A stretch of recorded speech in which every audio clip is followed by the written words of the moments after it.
Welcome to our channel. Today we how to create a CRM system with Salesforce easy tutorial step by step clearly. Begin by logging into your Salesforce account. If you don't have an account, create one by visiting the Salesforce website.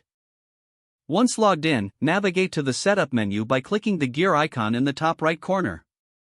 In the setup menu, find the quick find search bar on the left side. Type Object Manager into the Quick Find search bar and select it from the options.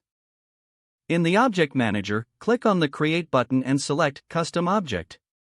Fill in the required details for your new custom object. Name your object, for example, Client. Set the object options, click Save to create your custom object. Next, navigate to the Fields and Relationships section in your custom object setup. Click the New button to create a new field. Choose the field type that suits your data, such as text for names or number for phone numbers. Provide the field details and click Next. Set field level security and click Save. Repeat this process for other fields you want to include in your CRM, like email or company name.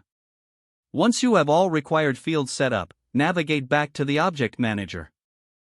Click on Page Layouts under your custom object. Edit the existing layout or create a new one to customize how information is displayed.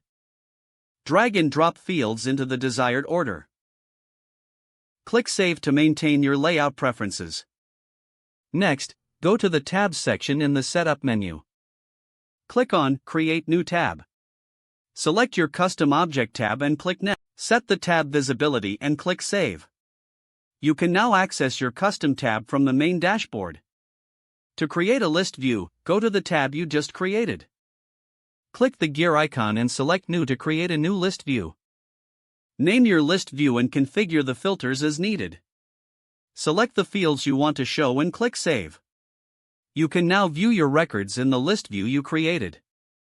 To add automation, navigate to Process Builder in the Setup menu. Click New to create a new automation process. Define the process name and select your custom object as the starting point.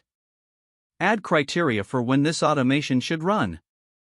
Define the actions you'd like to happen when the criteria are met. Don't forget to like this video and subscribe to our channel for more step-by-step tech guides.